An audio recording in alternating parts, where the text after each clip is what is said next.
Hi guys and welcome back to the channel Deepak Yadav Education. Welcome to the daily Hindu news and editorial analysis of 17th of July 2022. तो guys आज है तारीख 17 जुलाई 2022 और है Sunday. देखेंगे आज के द हिंदू कंप्लीट न्यूज़पेपर को। द हिंदू कंप्लीट न्यूज़पेपर को एनालाइज करेंगे, बट लेक्चर में आगे बढ़ने से पहले अगर आप लोगों को इस लेक्चर का पीडीएफ चाहिए तो क्या करना है, सबसे पहले डाउनलोड करना है टेलीग्राम, देन उसके बाद जाके सर्च बॉक्स में टाइप करना है Deepak Yadav education. As you can see guys आप लोग को ये वाला चैनल मिल जाएगा, इस पर क्लिक करना और जाकर इस चैनल को ज्वाइन कर लेना। देखो अगर आप लोगों को इस तरीके से ये चैनल नहीं मिलता है तो नीचे डिस्क्रिप्शन बॉक्स में पीडीएफ लिंक के नाम से एक लिंक दिया गया है। जैसे आप लोग उस पर क्लिक करोगे ये चैनल ऑटोमेटिकली ओपन हो जाएगा, इसको जाके ज्वाइन कर लेना। ज्वाइन करने से फ़ायदा क्या होगा, यहाँ पर डेली बेसिस पर लेक्चर का पीडीएफ मिल जाता है, डेली करंट अफेयर के वीडियो का पीडीएफ मिल जाता है और डेली बेसिस पर बहुत सारे डिजिटल नोट्स मिल जाते हैं। नाउ बढ़ते हैं आगे बढ़ने से पहले हमेशा की तरह हम लोग अपने लेक्चर को एक मैप के क्वेश्चन के साथ स्टार्ट करेंगे। तो आज आप सभी लोगों को मैप में जाकर देखना है प्यूर्टो रिको को ये वापस से चर्चा में आया है, तो अच्छे से मैप में देखना, देन उसके बाद आकर नीचे कमेंट सेक्शन में टाइप करना, जिससे कि आप लोग इसको लंबे समय तक याद रख पाओगे। साथ ही साथ एक क्वेश्चन सॉल्व करेंगे जो कि यूपीएससी प्रीवियस ईयर साल 2007 के प्रीलिम्स में पूछा गया था। डेली बेसिस पर हम लोग यहाँ पर एक प्रीवियस ईयर क्वेश्चन को भी सॉल्व करते हैं। हिस्ट्री का क्वेश्चन है, सिंपल सा है, आराम से आप लोग यहाँ पे इसको सॉल्व कर पाओगे। क्वेश्चन के अंदर क्या बोला गया, who among the following Europeans were the last to come to pre independence India as a trader. तो कौन से यूरोपियन थे जो कि भारत में आज़ादी से पहले सबसे आखिरी में आए थे एज अ व्यापारी। ऑप्शन ए बोलता है Dutch, option B English, option C French या फिर ऑप्शन डी पोर्चुगीज़। तो इसका सही आंसर आप सभी लोगों को नीचे कमेंट सेक्शन में देना है। एटलीस्ट सभी को इसमें पार्टिसिपेट करना है, जैसे मैं आप लोगों से डेली बेसिस पर बोलता हूं। बाय द वे इसका जो करेक्ट आंसर है वो मैंने आपको टेलीग्राम पर प्रोवाइड करवा दिया है, वहां से भी चेकआउट कर सकते हो। अदरवाइज़ वहां पर आंसर नहीं मिलता है तो भी कोई परेशान होने की ज़रूरत नहीं है। वीडियो के लास्ट में इसके करेक्ट आंसर का डिस्कशन हम लोग करेंगे। तो चलो शुभारंभ करते हैं और चलते हैं सबसे पहले एक इम्पॉर्टेंट आर्टिकल की तरफ जो कि हमारे थंबनेल में मेंशन्ड है। तो आप सोच रहे होंगे सर आज कैसे से थंबनेल लगा दिया है। देखो एक बहुत इंपॉर्टेंट इशू है जिसको लेकर लोगों के अंदर जागरूकता होना बहुत ज़्यादा ज़रूरी है। वैसे ये आर्टिकल जीएस पेपर 2 के पॉइंट ऑफ व्यू से बेहद इंपॉर्टेंट होने वाला है, साथ ही साथ में इंटरव्यू के लिए भी बहुत ज़्यादा इंपॉर्टेंट होगा। काफ़ी कुछ यहाँ पे डिस्कस करने के लिए, बहुत सारा जो कंटेंट है इस पर्टिकुलर टॉपिक के रिगार्डिंग वो मैं आप लोगों को प्रोवाइड करवाऊँगा, जो कि आप लोग एग्जामिनेशन में काफ़ी सारी जगह पर यूज़ कर सकते हो। अब देखो उससे पहले मैं आप लोगों से माफ़ी चाहूँगा, आज वीडियो थोड़ा सा लेट हो चुका है। आपको पता होगा वैसे तो डेली बेसिस पर पिछले एक सप्ताह से 7 बजे तक वीडियो आ जा रहा था, 7 या 7:20 तक वीडियो आ जाता था। आज थोड़ा सा लेट हो गया यार, आज इंटरनेट का कुछ इश्यूज़ था उसकी वजह से लेट हो गया, लेकिन कोई बात नहीं, थोड़ा लेट आएगा लेकिन वीडियो आ जाएगा, ठीक है ना। तो हुआ क्या, देखो यहाँ पे ना एक केस है जो कि पिछले 4-5 दिनों से लगातार चर्चा में है। अजमेर का एक केस है जहाँ पे एक यूथ को बुक किया गया पॉर्न अपलोड करने के एक केस में, तो उसके अगेंस्ट में यहाँ पर एक केस को फाइल कर लिया गया है। तो आप कहोगे सिर्फ़ और सिर्फ उसने एक पॉर्न को अपलोड किया है, उसके बदले में यहाँ पर उसके अगेंस्ट में एक केस को फाइल कर लिया। ऐसे तो बहुत सारी चीज़ें होती रहती हैं, तो क्या ये लीगल है? ये चीज़ें बिल्कुल सही हैं। तो आप एक चीज़ यहाँ से सुनना, जो उस व्यक्ति ने पॉर्न को अपलोड किया है वो बेसिकली चाइल्ड पोर्नोग्राफिक मटेरियल था। अभी जो वर्ड है ना चाइल्ड पोर्नोग्राफिक मटेरियल, ये अपना में बहुत इंपॉर्टेंट है, आगे मैं आपको बताऊंगा क्यों इतना इंपॉर्टेंट है। तो इसी की वजह से यहाँ पर इसको बुक किया गया। अब इसको समझने के लिए मैं आपको बताता हूँ भारत के अंदर क्या क्या लॉज आपको देखने को मिलते हैं पोर्नोग्राफिक कंटेंट को लेकर, और फिर उसका जो एक क्वेश्चन है कि is it legal to watch porn in India, उस क्वेश्चन का आंसर भी आपको मिल जाएगा कि वाकई में लीगल है ये भारत के अंदर पॉर्न को देखना या नहीं। ओके, तो सबसे पहले तो हम लोग को थोड़ी सी खाली जगह चाहिए समझने के लिए, जो कि यहाँ पे हम लोग को मिल चुकी है। देखो इंडिया के अंदर आपको मेजरली 3 लॉज देखने को मिलते हैं, और वो 3 लॉज क्या करते हैं, पोर्नोग्राफी को टैकल करने में मदद करते हैं इंडिया के अंदर। और वो 3 लॉज कौन कौन से हैं, ध्यान रखना इसको। सबसे पहला आपको देखने को मिलेगा IT एक्ट 2000, यानी इंफॉर्मेशन टेक्नोलॉजी एक्ट 2000। फिर उसके बाद में दूसरा आपको देखने को मिलेगा इंडियन पिनल कोड। तीसरा आपको देखने को मिलेगा पोक्सो एक्ट 2012, है ना। इसके बारे में काफ़ी बार मैंने आपको पढ़ा रखा है, वैसे तीनों ही एक्ट के बारे में हमने काफ़ी बार पढ़ रखा है। अब ये पोक्सो की फुल फॉर्म क्या, यह है protection of children from sexual offences. तो बच्चों को एक प्रोटेक्शन दी जाती है अगेंस्ट द सेक्सुअल ऑफेंसेस, उसको लेकर यह एक्ट बनाया गया। तो ये 3 आपको कानून देखने को मिलेंगे जो कि इंडिया के अंदर पोर्नोग्राफी को रोकने में मदद करते हैं। अब देखो जो क्वेश्चन था स्टार्टिंग में उठाया था कि इंडिया के अंदर पॉर्न देखना लीगल है या इलीगल है, तो इसका मैं आपको सिंपल सा आंसर बताता हूँ। इंडिया के अंदर प्राइवेटली पॉर्न को देखना आप कह सकते हो इलीगल नहीं है। तो watching porn privately is not illegal. तो अगर कोई प्राइवेटली यहाँ पर इन चीज़ों को देख रहा है तो वो इलीगल कैटेगरी के अंदर नहीं आता है, ये आप लोगों को ध्यान रखना है। बाकी अगर पब्लिक प्लेसेस के अंदर ये चीज़ें की जा रही हैं तो डेफिनेटली यहाँ पर वो इलीगल की कैटेगरी के अंदर आएगा।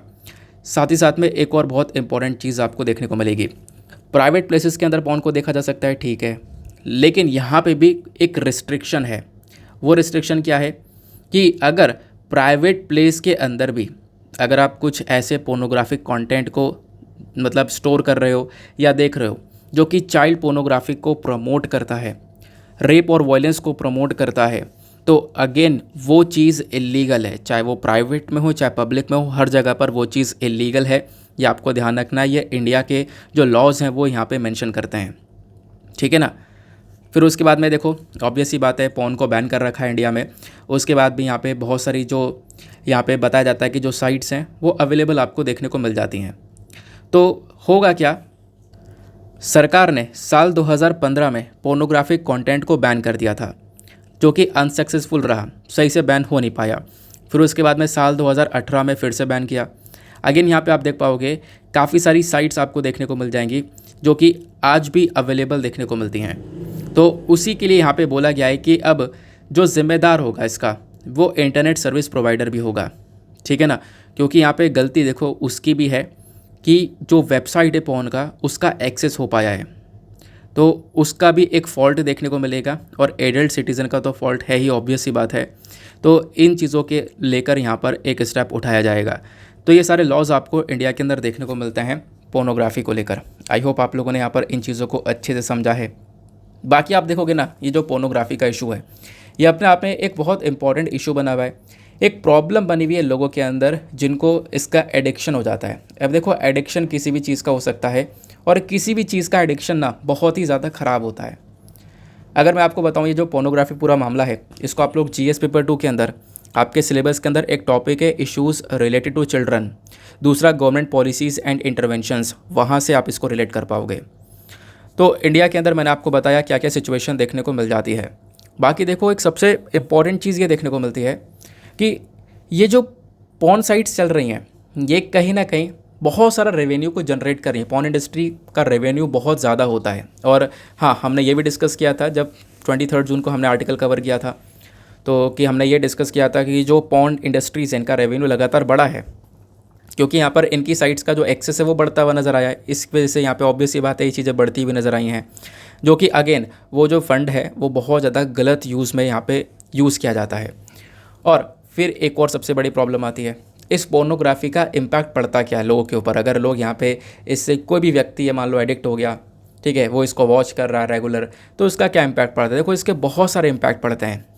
सबसे पहला एक साइकोलॉजिकल इम्पैक्ट देखने को मिलता है, यानी दिमाग के ऊपर एक बहुत बुरा असर पड़ता है, जैसे डिप्रेशन, एंगर, एंजाइटी, क्योंकि वो एडिक्ट हो चुका है और उस चीज़ की वजह से अपने सोशल रिलेशनशिप को वो खो देता है। उसको एक ही चीज़ चाहिए, वो यही चीज़ चाहिए। फिर देन उसके बाद यहाँ पर इन चीज़ों का इम्पैक्ट एक और तरीके से पड़ता है, सेक्सुअल एडिक्शन, यानी अगेन पोर्नोग्राफी से एडिक्शन हो चुका है तो उसको वो चीज़ें यहाँ पे वो जो कंटेंट है वो चाहिए। और ये चीज़ कहीं ना कहीं जैसा अल्कोहल या ड्रग्स का कंजम्पशन होता है ना, जैसे उनका यहाँ पे एडिक्शन होता है वैसा ही, या फिर मतलब बहुत सारी रिपोर्ट्स का कहना यह है कि ड्रग्स और अल्कोहल के एडिक्शन से भी ज़्यादा स्ट्रॉन्ग एडिक्शन यहाँ पे इस पोर्नोग्राफिक कंटेंट का देखने को मिलता है। बाकी अगर कोई व्यक्ति यहाँ पर उन चीज़ों के अंदर इन्वॉल्व रहेगा तो ऑब्वियस सी बात है उसके बिहेवियर के अंदर भी एक इम्पैक्ट आ जाता है, ठीक है। तो वो चीज़ों को यहाँ पे गलत तरीके से देखने लगता है और इस पोर्नोग्राफी की वजह से उसका जो एटीट्यूड है किसी को लेकर, सेक्सुअल वायलेंस को लेकर, वायलेंस अगेंस्ट वेमेन को लेकर, ये काफ़ी हद तक बढ़ जाता है। तो ये सारे इम्पैक्ट्स पड़ते हैं, ये सारी प्रॉब्लम्स आपको देखने को मिल जाती हैं पोर्नोग्राफी को लेकर। तो अगेन यहाँ पर चीज़ काफ़ी हद तक कंसर्न वाली है, बिल्कुल कंसर्न वाली है। अब देखो पहले भी जैसे मैंने आपके साथ में काफ़ी बार इंस्टाग्राम आईडी को शेयर किया है, तो पहले भी मेरे पास काफ़ी सारे मैसेजेस आए थे। और 23 जून को जब मैंने वाला टॉपिक पढ़ाया था, जो ये चर्चा में आया था, तो उसके बाद भी मेरे पास काफ़ी सारे मैसेजेस आए थे। अब मैं उनका मैसेज दिखा सकता हूँ बट यार एडिट करना भूल गया हूँ, मतलब नाम एडिट करना भूल गया हूँ, नाम हटाना पड़ेगा। नहीं तो फिर वो नाम भी दिख जाएगा। तो मतलब वो लोग काफ़ी हद तक परेशान है यार। देखो पहली चीज़ तो इन चीज़ों से एडिक्ट क्यों होना, और दूसरी इंपॉर्टेंट चीज़ यहाँ पर मतलब क्या ज़रूरत है यार इन चीज़ों तक जाने की। एक सबसे इम्पोर्टेंट चीज़ ये देखने को मिलती है कि आप जो है ऐसा ना हो कि आपको आपका ब्रेन कंट्रोल कर रहा हो, आप ऐसे बन जाओ कि आप अपने ब्रेन को कंट्रोल कर रहे हो। ठीक है ना। ये जो एडिक्शन है ना, जब एक इंसान एडिक्शन में पड़ जाता है तो वो जो ब्रेन है, वो जो दिमाग है, वो फंस जाता है। फिर आप कह सकते हो वो जो दिमाग है वो अपने हिसाब से बॉडी को चलाना स्टार्ट करता है, जो कि एक सबसे ख़तरनाक सिचुएशन हो जाती है किसी भी पर्सन के लिए। तो करना क्या है, आप ब्रेन को चलाओ, ऐसा ना हो कि ब्रेन आपको चला रहा हो। तो ये चीज़ें यहाँ पे बहुत ज़्यादा इंपॉर्टेंट रोल प्ले करती हैं, तो इसके बारे में ध्यान रख सकते हो। बाकी मैं सोच रहा था टॉपिक नहीं उठाएंगे, लेकिन फिर भी मैंने जब टॉपिक देखा फिर मैंने सोचा यार ये 2 मैसेज मेरे पास वैसे ही पड़े हुए हैं, तो मेरे साथ चर्चा करते हैं थोड़ी सी, क्योंकि एक इंपॉर्टेंट इशू है। बाकी जो मैंने आपको बताया ना, जो भी कंटेंट बताया, इसका इम्पैक्ट क्या पड़ता है, वो सारी चीज़ें जो भी बताई हैं मैंने, वो सब आपको PDF के अंदर मैं प्रोवाइड करवा दूंगा। ठीक है ना। PDF के अंदर आपको वो कंटेंट के फॉर्म में मिल जाएगा। वो सारी चीज़ें आप लोग अपने पास में रखना, आपको एग्जामिनेशन में काफ़ी हद तक हेल्प करने वाला है। दूसरा यार, इन चीज़ों का इम्पैक्ट ना ब्रेन के ऊपर ही बहुत पड़ता है। जो ब्रेन है वो लगातार कमज़ोर होता हुआ चले जाता है। ठीक है ना। अब लोग सोच रहे होंगे यार, मतलब बहुत सारे जो लोग हैं इस चीज़ों से एडिक्ट होते हैं, वो इस चीज़ को क्विट नहीं कर पाते यार, कैसे रोकें। अब देखो इतनी सारी चीज़ें पता हैं लोगों को कि हाँ इसका क्या इम्पैक्ट पड़ता है, उसके बाद भी नहीं क्विट कर पा रहे हैं, तो उनकी एक सबसे बड़ी गलती है। तो सबसे पहली बात, इस चीज़ का एडिक्शन नहीं पालना है। और ये जो एडिक्शन है ये बहुत गंदी चीज़ है। एडिक्शन वर्ड ही अपने आप में बहुत ज़्यादा गंदा है। चाहे किसी भी चीज़ का एडिक्शन हो, ऐसा ना हो वो आपके ऊपर हावी हो जाए। चीज़ होती हैं लिमिटेड वे में होती हैं, लेकिन इसका मतलब ये नहीं है कि जो पोर्नोग्राफिक कंटेंट है उसको एक्सेस करना स्टार्ट कर दो। वो चीज़ें मतलब हमेशा से ही बेकार हैं और हमेशा से आगे भी बेकार रहेंगी, बॉडी के लिए भी, ब्रेन के लिए भी, आपके रिलेशनशिप के लिए भी, हर चीज़ के लिए। ठीक है ना। इस बात को यहाँ पे ध्यान में रखना है। आगे चलते हैं हम लोग अपने अगले आर्टिकल की तरफ। नेक्स्ट आर्टिकल पर आने से पहले वीडियो पर जो लाइक का बटन है उसको दबा देना। जो हमारा टारगेट है 5K प्लस लाइक्स का, आई होप आप लोग उसको अचीव करवाने वाले हो। साथ ही साथ में आप लोग मुझसे कनेक्ट हो सकते हो इंस्टाग्राम पर जाकर। इंस्टाग्राम पर जाना और सर्च बॉक्स में टाइप करना दीपक यादव एजुकेशन, आपको ये प्रोफाइल मिलेगा। यहाँ पे आप लोग मेरे साथ में कनेक्ट कर सकते हो। तो पेज नंबर 1 पर एक छोटा सा आर्टिकल आप लोग बराबर में देख पाओगे। यहाँ पे क्या बोला गया, PM मोदी की साइड से एक स्टेटमेंट निकल कर आया है। PM मोदी ने यहाँ पे सावधान भी किया है against the culture of freebies. जो फ्रीबीज का कल्चर है उसके अगेंस्ट में यहाँ पे सावधान किया गया। अब ये फ्रीबीज क्या होती हैं, यानी आप देख पाओगे काफ़ी सारी पॉलिटिकल पार्टीज़ वादे करती हैं, हम आपको ये फ्री में देंगे, ये फ्री में देंगे, अपने वोट बैंक के लिए वो ये सारे यहाँ पे वादे कर देती हैं। ये चीज़ें फ्री में प्रोवाइड करवाया जाएगा। और जब ये चीज़ें फ्री में दी जाती हैं तो अगेन इसका एक नेगेटिव इम्पैक्ट भी पड़ता है। देखो दोनों ही है, पॉजिटिव इम्पैक्ट, नेगेटिव इम्पैक्ट दोनों देखने को मिलेंगे। बट इकोनॉमी के ऊपर भी है, आप कह सकते हो एक इम्पैक्ट पड़ता हुआ नज़र आता है इस फ्रीबीज़ का। तो इस वजह से यहाँ पर ये एक इशू भी बन जाता है। तो PM मोदी ने सैटरडे में यहाँ पे सावधान किया है लोगों को कि इस चीज़ के अगेंस्ट में, इस फ्रीबीज़ के कल्चर के अगेंस्ट में। लोग वोट के लिए यहाँ पे फ्रीबीज़ का यूज़ करते हैं, यहाँ पे बोलते हैं हम आपको ये प्रोवाइड करवाएंगे, वो प्रोवाइड करवाएंगे। फिर उसके बाद में PM क्या बोलते हैं कि देखो क्या होना चाहिए, प्रोजेक्ट्स के ऊपर काम हो रहा है, गैस मिल रही है, टॉयलेट्स प्रोवाइड करवाए जा रहे हैं, पक्के घर मिल रहे हैं, ठीक है ना, बैकवर्ड एरियाज़ को ये सारी फैसिलिटीज़ प्रोवाइड करवाई जा रही हैं। और उसके बाद में अभी आपको पता होगा जो बुंदेलखंड एक्सप्रेसवे है इसका उद्घाटन किया गया। इनफैक्ट यहाँ पे बुंदेलखंड एक्सप्रेसवे का जब कल उद्घाटन किया गया तो उसी समय पर ये सारी बातें बोली गई हैं। तो ये सब सारी चीज़ें प्रोवाइड करवाई जा रही हैं, तो वो बेसिकली एक ट्रू जस्टिस कहलाता है, ट्रू सोशल जस्टिस कहलाता है। जब यहाँ पर एक्सेस सभी लोगों को यहाँ पर चीज़ों को मिल रहा हो, जो बैकवर्ड एरिया है वो आगे बढ़ रहा हो, बैकवर्ड एरिया के अंदर लगातार डेवलपमेंट हो रहा हो, तो वो चीज़ें यहाँ पर कहीं ना कहीं आप कह सकते हो एक सही चीज़ कहलाती है। ये जो फ्रीबीज़ हैं ये कहीं ना कहीं एक नेगेटिव इम्पैक्ट डालता हुआ नज़र आता है। अब एक इम्पॉर्टेंट बात ये भी है कि जो बुंदेलखंड एक्सप्रेसवे है इसके बारे में कुछ फैक्चुअल सा डेटा ये ध्यान में रख सकते हो। इस एक्सप्रेसवे को तैयार किया गया है 14,854 करोड़ रुपीस के अंदर में, प्लस उसके बाद में ये जो एक्सप्रेसवे है ये लगभग 296 किलोमीटर्स का लंबा एक्सप्रेसवे देखने को मिलेगा, जो कि कनेक्ट करेगा इटावा को चित्रकूट से। और जो टाइम पीरियड है दिल्ली और चित्रकूट के बीच में वो काफ़ी हद तक कम हो जाएगा, 6 घंटे से आप लोग देख पाओगे कम होता हुआ नज़र आएगा। तो इसी वजह से यहाँ पर ये जो टॉपिक है कल बहुत ज़्यादा चर्चा में रहा था और आज भी आप देख पाओगे, ऑब्वियस सी बात है, कल चर्चा में रहा तो आज के न्यूज़पेपर में इसको कवर कर दिया जाएगा। अब ये तो आपने टॉपिक पढ़ लिया, ये करंट इशू पढ़ लिया। इसको थोड़ा सा बैकग्राउंड से रिलेट करेंगे, क्योंकि आपको पता होगा मैं बहुत सारा बैकग्राउंड और स्टैटिक डेटा आप लोग को प्रोवाइड करवाता हूँ। तो फ्रीबीज का जो टॉपिक है ये अपने आप में बहुत इंपॉर्टेंट है। देखना अब की बार यहाँ पे पॉसिबिलिटी की क्वेश्चन भी बन जाए कि फ्रीबीज क्या है, समझते हैं इसका इम्पैक्ट कैसे पड़ता है। आपको लिखित में काफ़ी सारी चीज़ें मिल जाएंगी, आप लोग अपने पास में नोट्स की फॉर्म में तैयार कर सकते हो। तो फ्रीबीज क्या होती हैं? देखो, पॉलिटिकल पार्टीज़ ना प्रॉमिस करती हैं कि हम आपको फ्री में इलेक्ट्रिसिटी प्रोवाइड करवाएंगे, वाटर सप्लाई देंगे, ठीक है ना, मंथली अलाउंस देंगे, बहुत सारी चीज़ों के वादे किए जाते हैं, लैपटॉप, स्मार्टफोन, गैजेट्स, ये सारी चीज़ें प्रोवाइड करवाई जाएंगी। अब ऐसा कुछ क्यों बोल रहे हैं? ताकि उनको वोट मिले, वोट मिले, इलेक्शन को जीतें। तो इस प्रकार की चीज़ें यहाँ पर चलती रहती हैं। ऐसा नहीं है कि ये पॉलिटिकल पार्टी नहीं करती है, ये करती है, सभी लोग करते हैं, ये सभी की साइड से देखने को मिलता है अपने वोट बैंक को सिक्योर करने के लिए। लेकिन अब एक क्वेश्चन यहाँ पे आता है, ये जो चीज़ें पॉलिटिकल पार्टीज़ प्रोवाइड करवा रही हैं, ये किसके पैसे से प्रोवाइड करवा रही हैं?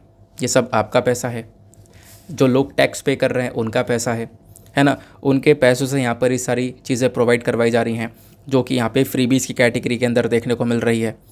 तो आप लोग कह सकते हो कि जो फ्रीबीज़ है तो ये क्या है, ये तो आपने समझ लिया। लेकिन अब बहुत सारे लोग जो होंगे वो फेवर में होंगे इस टॉपिक के कि हाँ बिल्कुल सही होने चाहिए फ्रीबीज़, और होना भी चाहिए।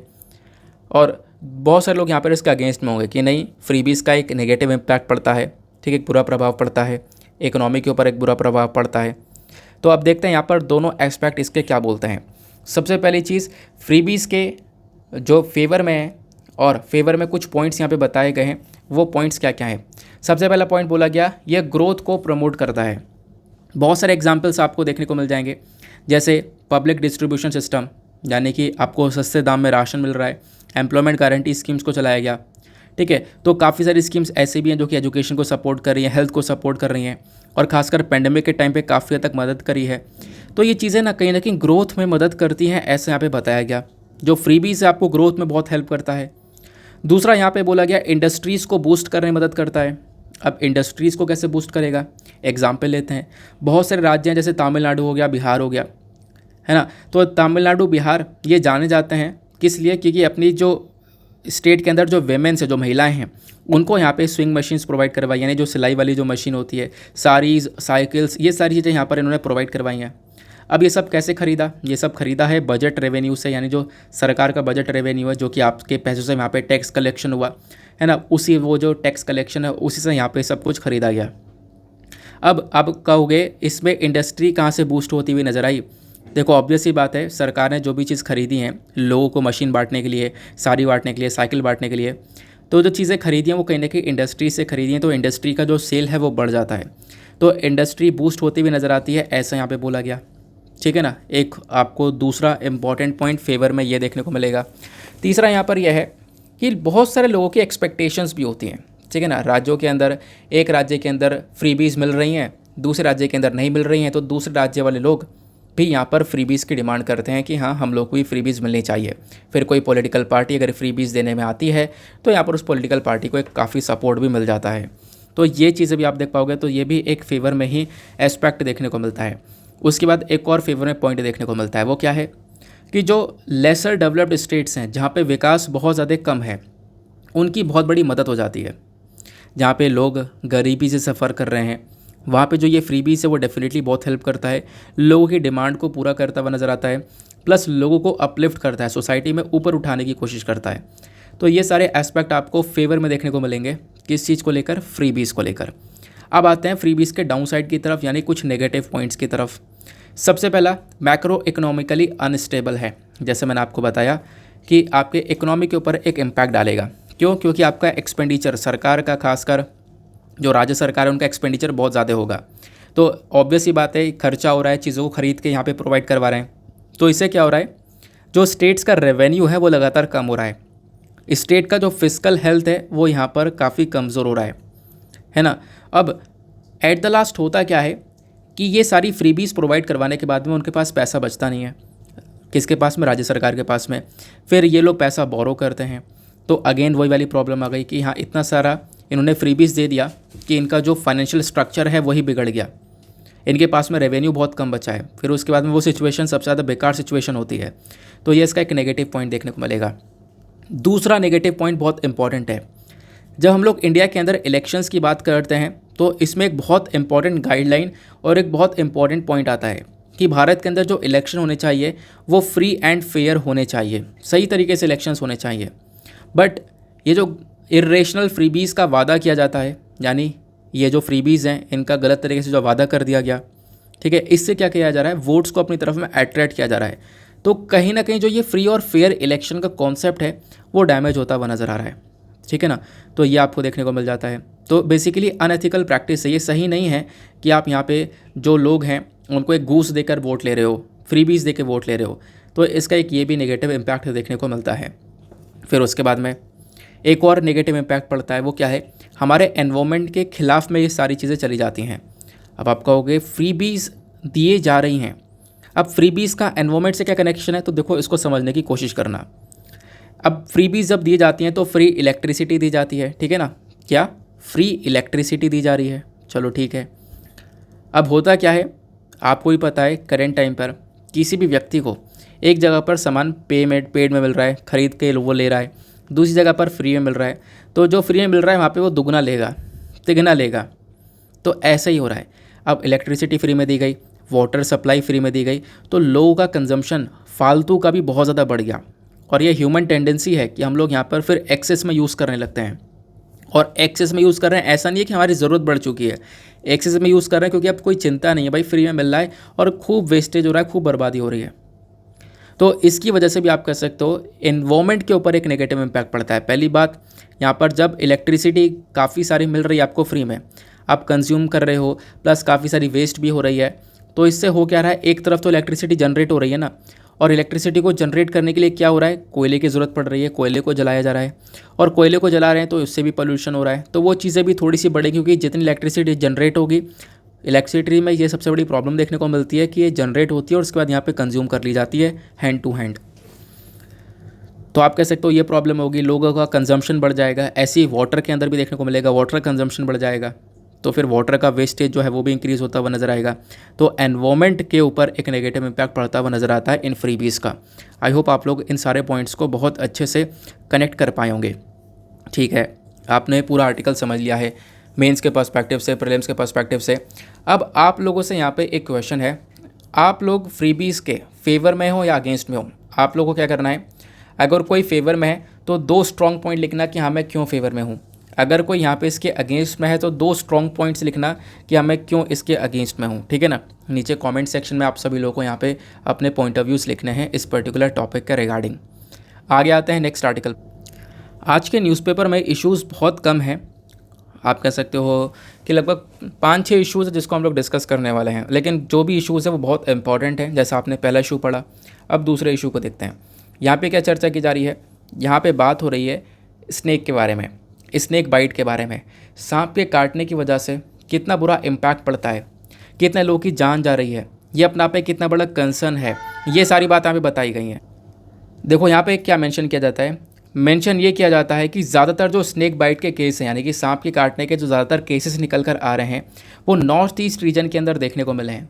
नॉर्थ ईस्ट एरिया जहाँ पे आपको काफ़ी सारे राज्य देखने को मिलते हैं, असम, मणिपुर। अच्छा, नॉर्थ ईस्ट के अंदर टोटल कितने राज्य हैं, नीचे कमेंट सेक्शन में ज़रा फटाफट इसका आंसर भी दो। तो उस वाले पर्टिकुलर एरिया के अंदर ज़्यादातर आप कह सकते हो केसेस निकल कर आ रहे हैं स्नेक बाइट के। अब स्नेक बाइट के जो केसेस हैं, ऐसा नहीं है कि यहाँ पर एक ही पर्टिकुलर स्नेक है, अलग अलग प्रकार के आपको ये सांप देखने को मिलेंगे। जैसे यहाँ पर मेंशन किया गया है मोनोक्लेट कोबरा हो गया, ठीक है, बैंडेड क्रेट हो गया, लेसर ब्लैक क्रेट हो गया, ग्रेट ब्लैक क्रेट हो गया। तो अलग अलग प्रकार के आपको ये स्नेक देखने को मिलते हैं। ये अपने आप में पेट वाइपर है, एक जहरीले सांप आपको ये देखने को मिलेंगे, ठीक है ना। बहुत सारे अलग अलग प्रकार के यहाँ पे इनके अंदर जहर पाया जाता है, जो कि अगेन बहुत ज़्यादा खतरनाक है, किसके लिए, हमारे पर्सनस के लिए, लोगों के लिए। अब ये जो सांप की अलग अलग स्पीशीज़ आपको ये देखने को मिल रही हैं, खासकर नॉर्थ ईस्ट इंडिया के अंदर ये स्पीशी काफ़ी हद तक बढ़ जाती है। नॉर्थ ईस्टर्न रीजन के अंदर ये स्पीशी बढ़ जाती हैं, जो कि अगेन एक खतरा पैदा करती हैं। और सबसे इम्पॉर्टेंट बात यहाँ पर, जब आप लोग इन सांप को देखते हो ना, तो इनके अंदर एक विनोम, एक जहर पाया जाता है जिसको बोला जाता है हेमोटॉक्सिक विनोम। अब जो हेमोटॉक्सिक विनोम है ये ग्रीन पिट वाइपर के अंदर देखने को मिलेगा, जो कि आपने पिक्चर में हरा कलर का सांप देखा था, ठीक है। अब इससे होता क्या है, अगर ये विनोम, ये जो जहर है किसी बॉडी के अंदर, किसी ह्यूमन बॉडी के अंदर चला जाए तो इससे ब्लड क्लॉटिंग नहीं हो पाती। ब्लड क्लॉटिंग का मतलब है खून जमेगा नहीं, खून बहते ही रहेगा, बहता ही रहेगा, बहता ही रहेगा। तो आप कह सकते हो ब्लड क्लॉटिंग को यहाँ पर एक तरीके से रोक देता है। तो ये एक सबसे बड़ी प्रॉब्लम निकल कर आती है और जिसकी वजह से आप कह सकते हो इंसान की जान भी चली जाती है। ठीक है ना, ये चीज़ें देखने को मिली। फिर उसके बाद में बताया क्या कि देखो अलग अलग विनोम्स देखने को मिलते हैं सांपों के अंदर में। एक पुरानी स्टडी है जहाँ पे बताया गया वेस्ट बंगाल और आंध्र प्रदेश के एग्जाम्पल को लेकर। वेस्ट बंगाल के अंदर जब आप देखोगे तो बहुत सारे सांपों के अंदर न्यूरोटॉक्सिन देखने को मिलेगा, और अरुणाचल प्रदेश के अंदर देखोगे तो सेम स्पीशीज़ के अंदर साइटोटॉक्सिन देखने को मिलेगा। तो अलग अलग प्रकार के जहर पाए जाते हैं। अब न्यूरोटॉक्सिन जो है, ये नाम से पता चल रहा है कि आपके ब्रेन को अफेक्ट करेगा, नर्वस सिस्टम को डैमेज करेगा। साइटोटॉक्सिन क्या है? साइटोटॉक्सिन यहाँ पर बॉडी के सेल्स को, कोशिकाओं को डैमेज करेगा। तो ये चीज़ें यहाँ पर देखने को मिलती हैं। ठीक है, ये पता चल गया कि अलग अलग स्पीशीज़ हैं नॉर्थ ईस्टर्न रीजन के अंदर, किस प्रकार से यहाँ पर ये डैमेज कर रहे हैं, ये भी हमने देखा। अब देखो कितने लोग मर रहे हैं, इसको लेकर जो डेटा है ना वो भी बहुत ज़्यादा कम आपको देखने को मिलेगा। डेटा काफ़ी डेफिशिएंट है, डेटा की काफ़ी बड़ी कमी है। हालांकि डेटा हमारे पास है कुछ, लेकिन वो डेटा आप कह सकते हो एस्टिमेटेड है। अगर हम लोग थोड़ा सा और डिटेल में अगर जाएं तो उस डेटा से कई गुना ज़्यादा लोगों की, और भी ज़्यादा लोगों की मौत हुई होगी सांप के काटने की वजह से। नाउ ये सांप के काटने की वजह से कितने कितने केसेस देखने को मिलते रहते हैं, इसको लेकर मैं आपको एक डेटा प्रोवाइड करवाता हूँ। ठीक है ना, ये आप लोग स्क्रीन पर नीचे की साइड में देखना। अच्छा, ये आर्टिकल कैसे इंपॉर्टेंट हो जाएगा? जीएस पेपर 2 हेल्थ के पॉइंट ऑफ व्यू से इंपॉर्टेंट हो जाएगा। तो एक नई स्टडी आती है किसके through? Indian council of medical research के थ्रू नई स्टडी पब्लिश करी गई। उस स्टडी में बताया गया कि इंडिया जो है एक ऐसा देश है जहाँ पे स्नेक बाइट के केसेस सबसे ज़्यादा निकल कर आते हैं। पूरे दुनिया भर में आप देखोगे तो इंडिया के अंदर सबसे ज़्यादा स्नेक बाइट के केसेस देखने को मिल जाते हैं। लगभग आप कह सकते हो 50% दुनिया भर के जितने भी यहाँ पे सांप के काटने के केसेस आ रहे हैं वो सिर्फ और सिर्फ इंडिया से निकल कर आ रहे हैं, जिसको हम लोग स्नेक बाइट एंड विनोमिंग के नाम से भी जानते हैं। अब वर्ल्ड हेल्थ ऑर्गेनाइजेशन ने ना इस वाली सिचुएशन को high priority neglected tropical disease के अंदर डाल रखा है। मतलब कि सांप के काटने की वजह से जो लोगों की जान जा रही है वो कहीं ना कहीं एक नेग्लेक्टेड ट्रॉपिकल डिजीज़ है, जिसको हम लोग पूरी तरह से नज़रअंदाज कर चुके हैं। ठीक है, जिसके ऊपर प्रॉपरली ध्यान नहीं दिया जा रहा है, लेकिन है अपने आप में बहुत ज़्यादा खतरनाक, ऐसा हम लोगों ने देखा। अब जैसा मैंने आपको बताया कि जो सांप है वो जहरीला सांप है, अलग अलग टॉक्सिन्स इसके अंदर पाए जाते हैं, और अलग अलग जहर अगर बॉडी के अंदर इंजेक्ट कर जाएं तो वो इंसान को ही मार देते हैं।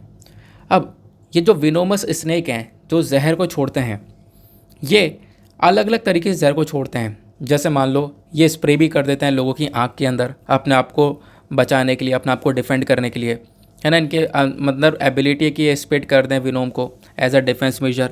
तो ये चीज़ें भी यहाँ पर देखने को मिल जाती हैं।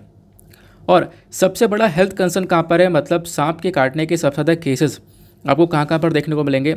ट्रॉपिकल और सब ट्रॉपिकल कंट्रीज़ में सबसे ज़्यादा देखने को मिलेंगे, जैसे कि अफ्रीका, मिडिल ईस्ट, एशिया, उसके बाद ओशियाना और लैटिन अमेरिका। ठीक है, जो ट्रॉपिकल वाला रीजन है वहाँ पे सबसे ज़्यादा आपको ये केसेस देखने को मिल जाते हैं।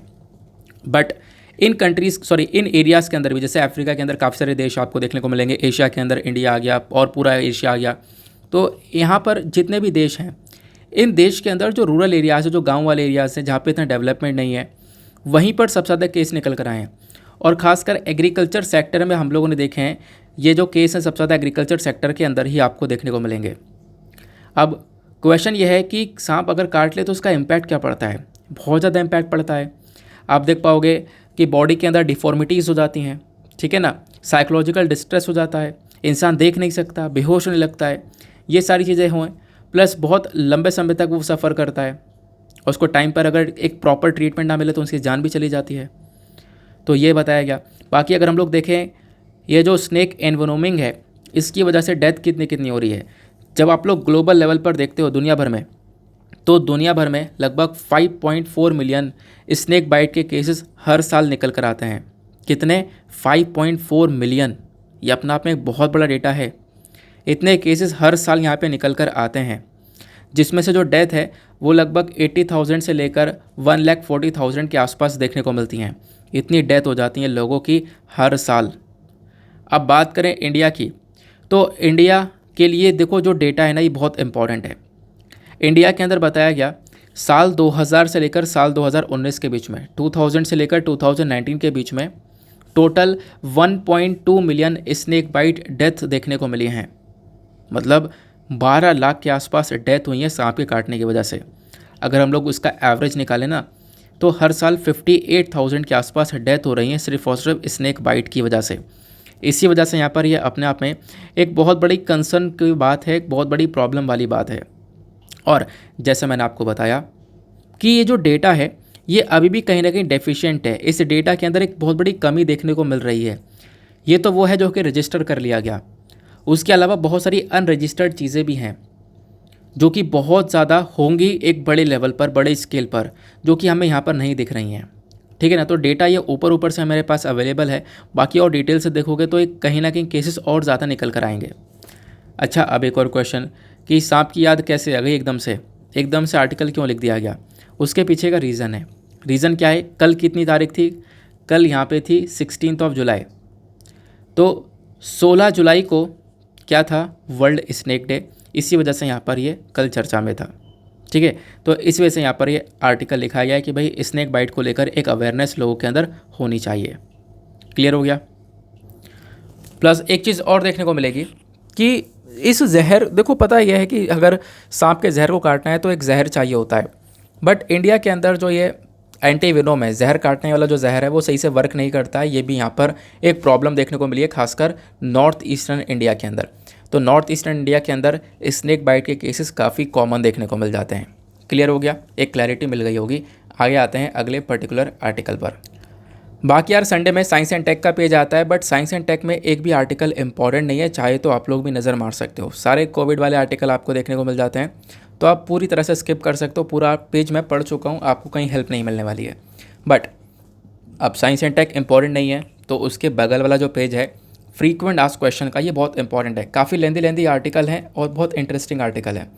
सबसे पहला आर्टिकल आप ये देख पाओगे, ये पॉपुलेशन ग्रोथ को लेकर चर्चा करता है। रिसेंटली पॉपुलेशन ग्रोथ को लेकर जो रिपोर्ट आई है, क्योंकि 11 जुलाई को हमने वर्ल्ड पॉपुलेशन डे ऑब्जर्व किया, उसके बेसिस पर जो रिपोर्ट आई थी उसके बारे में चर्चा की गई है, इसको डिस्कस करेंगे।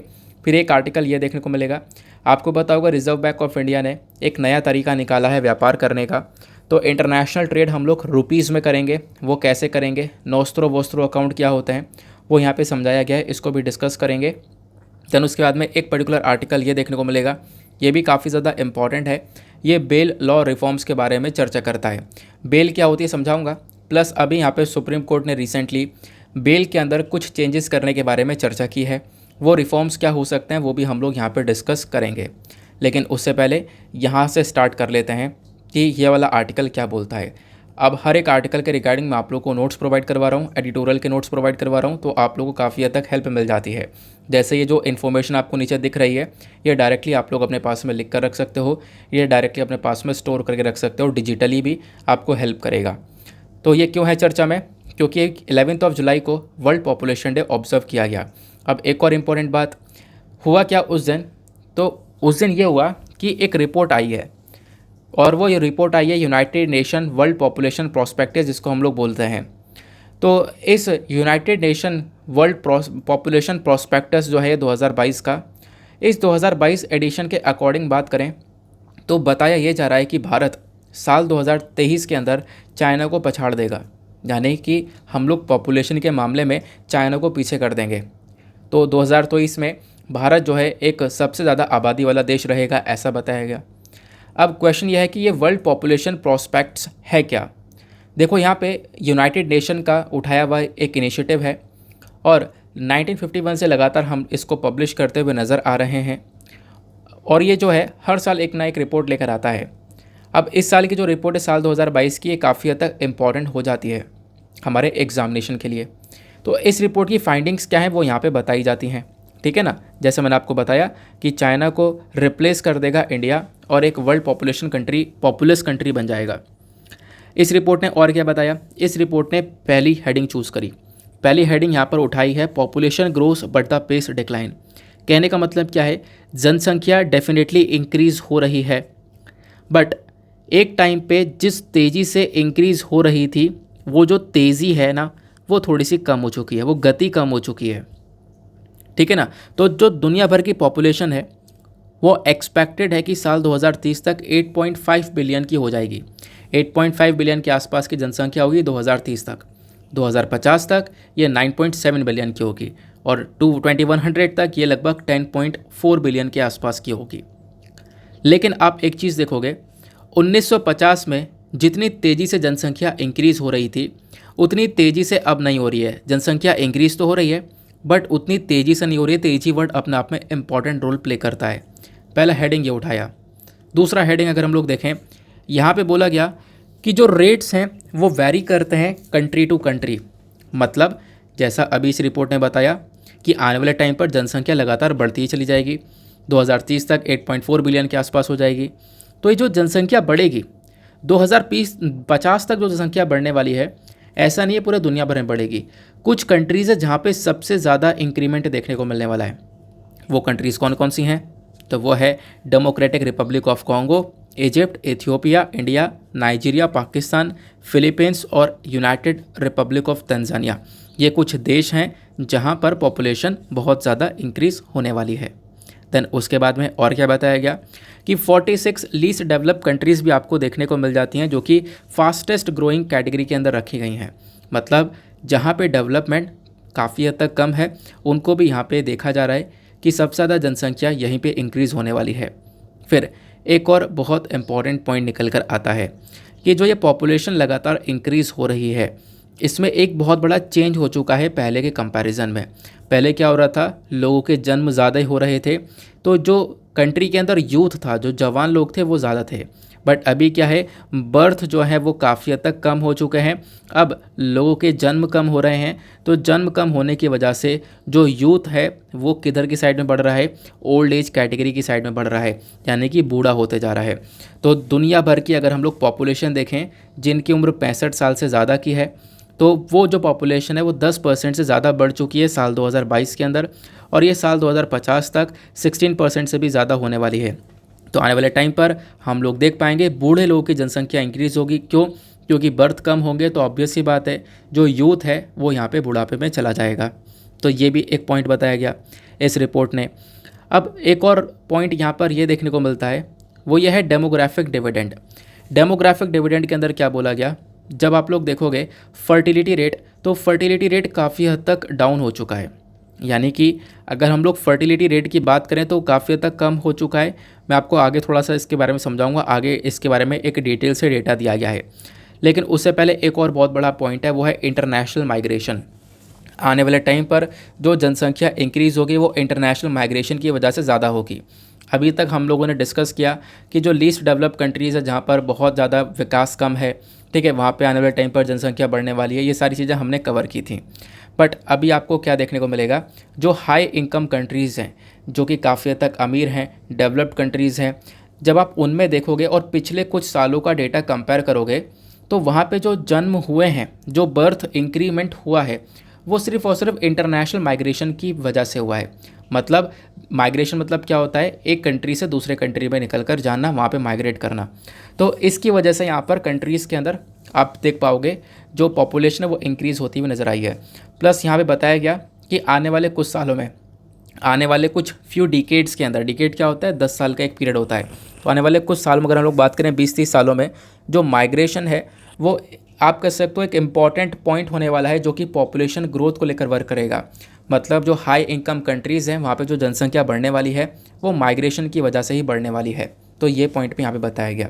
अब इंडिया के एस्पेक्ट में काफ़ी सारे पॉइंट्स बताए गए हैं। इस रिपोर्ट ने ये तो बता दिया कि दुनिया भर का क्या डेटा है। अब इंडिया के लिए क्या क्या बताया गया वो डिस्कस करते हैं। यहाँ पे इन्होंने बोला इंडिया के अंदर में जो फर्टिलिटी रेट है वो काफ़ी हद तक आज के टाइम पर कम हो चुका है। इंडिया के अंदर पॉपुलेशन जब आप लोग देखोगे तो ग्रोथ रेट एक टाइम पर 1972 में भारत के अंदर जनसंख्या की जो ग्रोथ रेट थी वो 2.3% के आसपास थी, जो कि अभी काफ़ी कम हो चुकी है, 1.1% से भी कम के अंदर जा चुकी है। अब इसी पीरियड में अगर हम लोग बात करें जो फर्टिलिटी रेट है, फर्टिलिटी रेट क्या होता है, यानी कि एक वेमेन कितने बच्चों को जन्म दे रही है। तो 1972 के आसपास जो फर्टिलिटी रेट था भारत का वो था 5.4 का, यानी कि एक वेमेन लगभग 5.4 बच्चों को जन्म दे रही थी। बट आज के टाइम पर ये फर्टिलिटी रेट कम होकर 2.1 पहुंच चुका है, बहुत ही ज़्यादा डाउन पहुंच चुका है, ऐसा यहाँ पे बताया गया। ठीक है ना, ये भी क्लियर हो चुका है आपको। अब ऑब्वियस सी बात है फर्टिलिटी रेट कम हुआ है, तो देखो जो भी यहाँ पे जवान लोग हैं वो जवान लोग आने वाले टाइम पर आप कह सकते हो बुढ़ापे वाली कैटेगरी के अंदर आने वाले हैं, और बूढ़े कैटेगरी के अंदर आप कह सकते हो जो खासकर ओल्ड एज कैटेगरी है वो लगातार बढ़ने वाली है आने वाले टाइम पर। क्लियर हो गया। अब बात करते हैं रिकमेंडेशन की। इस रिपोर्ट ने ये सारी चीज़ें तो बता दी, अब रिकमेंडेशन क्या बताया वो हम लोग थोड़ा सा समझते हैं। रिकमेंडेशन यह है कि देखो जनसंख्या ऑब्वियस सी बातें बढ़ रही है, लेकिन बहुत धीमी गति से बढ़ रही है, तो इसकी वजह से जो बूढ़े लोग हैं वो थोड़े ज़्यादा देखने को मिलते हैं। तो एजिंग पॉपुलेशन जो है ना, उनकी हमें ध्यान रखने की बहुत ज़्यादा आवश्यकता है, उनको यहाँ पे बेनिफिट्स वगैरह प्रोवाइड करवाने की आवश्यकता है। और जो जवान लोग हैं, जवान लोग मतलब 12 से 25 साल जो भी यहाँ पर देखने को मिल रहे हैं, इनके अंदर आपको स्किल्स डेवलप करने की आवश्यकता है। इनके अंदर आप स्किल्स को थोड़ा अच्छे से डेवलप करो ताकि फ्यूचर में और अच्छी तरीके से कंट्री के लिए कंट्रीब्यूट कर पाएँ, ठीक है ना। तो ये पूरी पर्टिकुलर रिपोर्ट मैंने आपके साथ में डिस्कस करी है, एक एक इन्फॉर्मेशन मैंने आपको लिखित में प्रोवाइड करवा दी है, आप लोग कहीं पर भी इसका इस्तेमाल कर सकते हो। फर्टिलिटी रेट वगैरह ये सब कुछ हमने डिस्कस कर लिया है। इंडिया का फर्टिलिटी रेट 2.1 हो गया है, जो कि पहले यहाँ पे 5.4 हुआ करता था, वो सारी चीज़ें हम लोगों ने ऑलरेडी डिस्कस कर ली हैं। चलो आगे आते हैं नेक्स्ट आर्टिकल की तरफ। यहाँ पे क्या चर्चा की गई है, बेल लॉ रिफॉर्म के बारे में। तो बेल लॉ रिफॉर्म क्या है इसको समझेंगे। देखो जो पूरा आर्टिकल आपको दिख रहा है, इस पूरे आर्टिकल के जो इंपॉर्टेंट पॉइंट्स हैं वो मैंने निकाल लिए हैं, वो आपको इंपॉर्टेंट पॉइंट्स को प्रोवाइड करवाया जाएगा, ठीक है। अब देखो पहली चीज़ मैं आपको बता दूं, बेल होती क्या है। बेल के बारे में आपको पता है, एक व्यक्ति को अरेस्ट किया गया है तो उसको रिलीज़ किया जाता है किसके बेसिस पर, बेल के बेसिस पर, उसको छोड़ा जाता है बेल के बेसिस पर, ठीक है ना। अब बेल के अंदर कुछ चेंजेस करने के बारे में चर्चा की है सुप्रीम कोर्ट ने। सुप्रीम कोर्ट ने यहाँ पर रिसेंटली एक स्टेटमेंट दिया, ये बोला कि हमें बहुत ज़्यादा कड़ी आवश्यकता है कि हम लोग इन बेल वाले सेक्टर के अंदर एक रिफॉर्म लेकर आएँ। यानी जो हमारे बेल को लेकर लॉज हैं, जब व्यक्ति अरेस्ट होता है तो उसको यहाँ पे बेल पर रिलीज़ कर दिया जाता है, तो यहाँ पे जो बेल है ना, इसको लेकर एक चेंज की आवश्यकता है, एक रिफॉर्म की आवश्यकता है। और वो जो बदलाव है, उस बदलाव को हम लोग यूके के अकॉर्डिंग करेंगे, यूनाइटेड किंगडम के अकॉर्डिंग, क्योंकि वैसे ही जो सारे कानून हैं वो यूके के हिसाब से चल रहे हैं ज़्यादातर, है ना। तो यहाँ पर बेल लॉज के अंदर जो चेंजेस होंगे वो यूके के हिसाब से चेंज किए जाएंगे। वो सारी चीज़ें यहाँ पर सुप्रीम कोर्ट ने मेंशन करी है। अब सुप्रीम कोर्ट ने यहाँ पर क्या क्या बोला, देखो पहली चीज़ तो एक केस है, 2 जजेस का एक केस आपको देखने को मिलेगा। 2 जज की एक बेंच थी जिन्होंने यहाँ पर एक क्लैरिफिकेशन दिया। एक पुराना जजमेंट था हमारा, पुराना जजमेंट कब का है, ये लगभग ये डिलीवर किया था जुलाई 2021 के अंदर। ये बेल रिफॉर्म को लेकर जजमेंट था। इस केस का नाम था सत्येंद्र कुमार अंतिल वर्सेस सीबीआई। तो इस केस को अच्छे से देखकर क्लैरिफिकेशन देखने के बाद में यहाँ पर कुछ चीज़ें बताई गई हैं। तो देखते हुए यहाँ पर यह बोला गया कि जो जेल्स हैं, इन जेल के अंदर एक बहुत बड़ी रिफॉर्म की आवश्यकता है हमारे देश में। हम लोग क्यों इसके चेंज की बात कर रहे हैं, चेंज की इसलिए बात कर रहे हैं क्योंकि करेंट टाइम पर जेलों के अंदर जो आपको अंडर ट्रायल प्रिजनर्स देखने को मिलते हैं, यानी कि ऐसे कैदी जिनके ऊपर ट्रायल चल रहा है, वो अंडर ट्रायल प्रिजनर्स लगभग 2/3 से भी ज़्यादा हो चुके हैं। ऐसा कैसे हुआ? ऐसा इसलिए हुआ कि भाई जिनको मतलब ऐसा इसलिए हुआ क्योंकि अरेस्ट लोगों को ज़्यादा किया गया होगा, है ना। तो ये जो अरेस्ट वाला प्रोसेस है, ये कहीं ना कहीं ड्रैकोनियन की तरह काम कर रहा है, बहुत सारे लोगों को अरेस्ट किया जा रहा है। तो इसको यहाँ पे थोड़ा सा सुधारने की आवश्यकता है, सुधारने की ज़रूरत है, क्योंकि हमारे जेल के अंदर अंडर ट्रायल से ज़्यादा लोग, मतलब अंडर ट्रायल जिनके ऊपर ट्रायल चल रहा है, जिनको लेकर ट्रायल स्टार्टिंग में है, काम वगैरह चल रहा है, तो इस प्रकार के केसेस आप कह सकते हो आधे से ज़्यादा हैं। तो ये इसी वजह से एक प्रॉब्लम बना हुआ है। इसी वजह से जेल के अंदर हम लोग को रिफॉर्म्स की आवश्यकता है, चेंजेस की आवश्यकता है, ठीक है। फिर और क्या मेंशन किया गया, फिर और यहाँ पे बताया गया कि देखो ये जो बेल वाला ऑप्शन है ना, वो बहुत अच्छा है। यहाँ पे आप लोग फोकस करो रूल ऑफ बेल के ऊपर, ना कि जेल के ऊपर। जेल से ज़्यादा यहाँ पे आपको फोकस करना होगा बेल के ऊपर, ऐसा यहाँ पे बताया गया। अब इंडिया के अंदर बेल को लेकर क्या क्या कानून देखने को मिलता है, कहाँ कहाँ पर देखने को मिलते हैं, ये भी एक बहुत इंपॉर्टेंट पॉइंट है, इसको डिस्कस करते हैं। देखो जो CRPC है, क्रिमिनल प्रोसीजर कोड, जो आपको देखने को मिलता है, कोड ऑफ क्रिमिनल प्रोसीजर, तो ये कहीं ना कहीं आप कह सकते हो कहीं पर भी बेल के बारे में इतना अच्छे से मेंशन नहीं है, बेल के बारे में कहीं पर भी प्रॉपर्ली इतना डिफाइन नहीं किया गया, ऐसा यहाँ पे बोला जाता है। फिर भी यहाँ पे एक जगह पर आपको देखने को मिलेगा जो ये बेल है वो बेसिकली यहाँ पर मतलब जो दिया जाता है, जब किसी व्यक्ति को रिलीज़ किया जाता है तब यहाँ पर उसको ये बेल दिया जाता है। तो जो बेल है कहीं ना कहीं मैटर ऑफ राइट है, उस व्यक्ति का हक भी है। तो जो CRPC है ये पावर देता है मजिस्ट्रेट को कि वो मजिस्ट्रेट किसी भी बेलेबल ऑफेंस के लिए व्यक्ति को बेल दे सकते हैं। तो आप कहोगे अभी तक बेल पढ़ रहे थे, अब ये बेलेबल ऑफेंस क्या है? देखो, एक होता है बेलेबल ऑफेंस और एक होता है नॉन बेलेबल ऑफेंस। अब बेलेबल ऑफेंस क्या होता है? देखो, पहले मैं आपको नॉन बेलेबल ऑफेंस बताता हूँ। नॉन बेलेबल ऑफेंस वो होते हैं जो कि कॉग्निजेबल होते हैं, यानी कि यहाँ पे मान लो इस प्रकार का अपराध अगर किसी ने किया है तो उसमें जो पुलिस है वो अरेस्ट कर सकता है बिना किसी वारंट के। तो नॉन बेलेबल ऑफेंस के अंदर आप कह सकते हो पुलिस अरेस्ट कर सकती है बिना किसी वारंट के, लेकिन जो बेलेबल ऑफेंस होता है इसमें पुलिस बिना किसी वारंट के अरेस्ट नहीं कर सकती। ठीक है ना? तो ये आपको एक डिफरेंस देखने को मिलता है। तो जो नॉन बेलेबल ऑफेंस आपको देखने को मिलता है और बेलेबल ऑफेंस देखने को मिलता है, ये तो आपको समझ में आ गए। तो बोला गया बेलेबल ऑफेंस जो है भाई, वहाँ तो बेल मिल जानी चाहिए ना, ठीक है, वहाँ पे बेल मिल जाती है। लेकिन जब कोई नॉन बेलेबल ऑफेंस आता है जहाँ पे बेल नहीं दी जाती है, तो इसके अंदर ये बोला गया कि जब कोई नॉन बेलेबल ऑफेंस आता है तो उसमें भी जो मजिस्ट्रेट है ना, वो यहाँ पर देख सकता है इस केस को कि अगर कोई एक्यूज पर्सन है, यानी जो भी अपराधी है जो कि नॉन बेलेबल ऑफेंस के अंदर में अंदर किया गया है, जो भी अपराधी है, अगर वो फिट बैठता है कि उसको रिलीज़ किया जाए बेल पर, तो उसको भी रिलीज़ किया जा सकता है मजिस्ट्रेट के थ्रू। ठीक है ना? उसको भी रिलीज़ किया जा सकता है मजिस्ट्रेट के थ्रू, या आपको लॉज देखने को मिलेंगे। तो मतलब बेलेबल या नॉन बेलेबल ऑफेंस, यहाँ पे आप कह सकते हो कहीं ना कहीं बेल का ऑप्शन देखने को मिलता है, व्यक्ति को रिलीज़ किया जा सकता है। तो ये इंडिया के अंदर बेल को लेकर लॉज देखने को मिलता है। बट सुप्रीम कोर्ट ने रिफॉर्म्स के बारे में चर्चा की है कि हमें इसके अंदर कुछ बदलाव की ज़रूरत है। अब क्या बदलाव कर सकते हैं वो भी बताए हैं। सबसे पहला बदलाव यह है, बेल को लेकर आपके पास में सेपरेट लॉ होने चाहिए, सेपरेटली कानून होने चाहिए। ठीक है ना? कोर्ट को क्या करना चाहिए, कुछ नए अलग से जो सेपरेट लॉज हैं वो फ्रेम करने चाहिए जो कि सिर्फ और सिर्फ बेल से डील करें, क्योंकि बेल के बारे में अभी भी प्रॉपरली कहीं पर डिफाइन नहीं किया गया है। तो अच्छे से यहाँ पर इसको लेकर कुछ लॉज फ्रेम किए जाएं, ऐसा यहाँ पर सुप्रीम कोर्ट ने बोला। दूसरा, यहाँ पे जो गलत तरीके से यहाँ पे जो बहुत तेज़ी से बहुत ज़्यादा मात्रा में लोगों को अरेस्ट किया जा रहा है, उसको थोड़ा सा थामा जाए, उसको थोड़ा सा रोका जाए। ठीक है ना? और प्लस जो बेल्स हैं उनके ऊपर थोड़ा सा ध्यान दिया जाए। तो कॉग्निजेबल ऑफेंस है, नॉन कॉग्निजेबल ऑफेंस है, यहाँ पर दोनों पर बेल दी जा सकती है। तो यहाँ पर बेल का ज़्यादा उपयोग किया जाए रादर देन जेल। फिर उसके बाद में तीसरा बताया बेल एप्लीकेशन। देखो, होता क्या है ना कि बेल के एप्लीकेशन के लिए हमारे पास में अलग अलग सेक्शन ऑलरेडी हैं। जैसे आपको सेक्शन 688 देखने को मिलेगा, सेक्शन 170, सेक्शन 204, सेक्शन 209 भी आपको इस कोड का देखने को मिल जाता है, जहाँ पे बेल एप्लीकेशन को लेकर चर्चा की गई है। लेकिन जब एक व्यक्ति को अरेस्ट किया जाता है तो फिर से उससे यहाँ पर बेल को लेकर एप्लीकेशन फॉर्म वगैरह जो है फिर से भरवाया जाता है। तो यहाँ पे सुप्रीम कोर्ट का कहना यह है कि जब पहले से यहाँ पर ये सारे लॉज आपको देखने को मिल रहे हैं तो आप उनको फॉलो करो ना। ठीक है ना? तो बिना किसी दूसरे बेल एप्लीकेशन पर फॉलो किए जो हमारे पास ऑलरेडी सेक्शन के अंदर अवेलेबल हैं बेल एप्लीकेशन के बारे में, आप उनको फॉलो करो। ठीक है ना?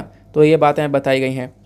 तो मजिस्ट्रेट्स हैं, उनको क्या करना होगा, उनको यहाँ पे जो बेल है वो ग्रांट करना होगा रूटीन बेसिस पर, और बिना किसी ज़ोर डाले कि भाई आपको सेपरेट तरीके से एक दूसरा बेल का फॉर्म भरना है। तो ऐसा नहीं है, ऐसा यहाँ पर ज़ोर नहीं डालना है। पहले से हमारे पास जो लॉज हैं बेल को लेकर सेक्शन का इस्तेमाल हो रहा है, आप उसी का यूज़ करो। ठीक है ना? ये क्लियर हो गया। बाकी यहाँ पर फिर एक चर्चा की जाती है direction to the states. Supreme Court ने यहाँ पे सभी राज्यों को डायरेक्ट किया है, यूनियन टेरिटरीज़ को डायरेक्ट किया है किस चीज़ को लेकर, कि वो क्या करें, वो यहाँ पर जितनी भी बातें सुप्रीम कोर्ट ने बताई हैं उन सब चीज़ों को फॉलो करें। ठीक है ना? उन ऑर्डर्स को फॉलो करें, और जो ये इतने ज़्यादा अरेस्ट हो रहे हैं इनके ऊपर थोड़ी सी रोक लगाई जाए, ये बताया गया।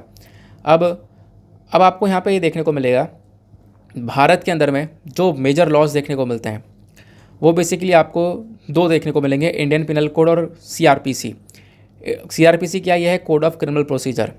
इंडियन पिनल कोड ये आपको पता ही है, इसके बारे में 1860 में इसको लेकर आया गया था। और जो सीआरपीसी है इसको 1973 में इनेक्ट किया गया था, 1974 से वर्क कर रहा है। तो ये अलग से पॉइंट था थोड़ा सा, इसके बारे में आप लोग यहाँ पे थोड़ा बहुत ध्यान रख सकते हो कब इसको इनेक्ट किया गया, अदरवाइज़ कुछ ज़्यादा बात ध्यान में रखने की ज़रूरत नहीं है।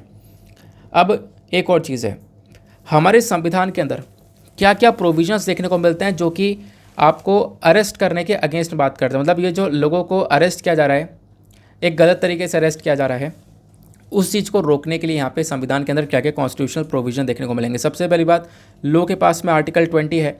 आर्टिकल 20 लोगों को प्रोटेक्शन देता है अगेंस्ट द इनडिस्क्रिमिनेट अरेस्ट। ठीक है ना? तो अगेंस्ट द इनडिस्क्रिमिनेट अरेस्ट लोगों को यहाँ पे प्रोटेक्शन मिलती है। मतलब अचानक से किसी को अरेस्ट कर लिया, बिना किसी केयरफुल जजमेंट के अरेस्ट कर लिया, ठीक है ना। तो ये आप कह सकते हो इस चीज़ को लेकर एक प्रोटेक्शन दी जाती है कि भाई आप लोग ऐसा नहीं कर सकते। प्लस यहाँ पे आर्टिकल 20 के अंदर एक और चीज़ बोली जाती है कि एक ही मतलब मान लो एक ही सज़ा की तो मतलब एक ही अपराध की 2 बार सज़ा नहीं दी जा सकती, ठीक है। एक ही अपराध की 2 बार सज़ा नहीं दी जा सकती। तीसरा एक और इम्पोर्टेंट पॉइंट देखने को मिलता है कि आप मतलब ज़बरदस्ती किसी के साथ में नहीं कर सकते हो। सबसे इम्पोर्टेंट चीज़ आपको ये देखने को मिलेगा, मतलब कि मान लो एक अनयूजुअल सा केस है, बिना किसी जजमेंट का एक रैंडम अचानक से आप लोग यहाँ पर अरेस्ट कर रहे हो किसी को, वो एक इनडिस्क्रिमिनेट वे दिखाता है। तो यहाँ पर ये जो फोर्सफुल तरीका है ये बेसिकली यहाँ पर रोकना है, ये भी आप कह सकते हो आर्टिकल 20 के अंदर मेंशन किया जाता है। फिर उसके बाद आर्टिकल 21 आपको देखने को मिलेगा जो कि आपको एक अगेन प्रोटेक्शन देता है। आर्टिकल 21 आपको प्रोटेक्शन प्रोवाइड करवाता है और प्रोटेक्शन ऑफ लाइफ और पर्सनल लिबर्टी के बारे में चर्चा करता है। फिर आर्टिकल 22 देखने को मिलेगा।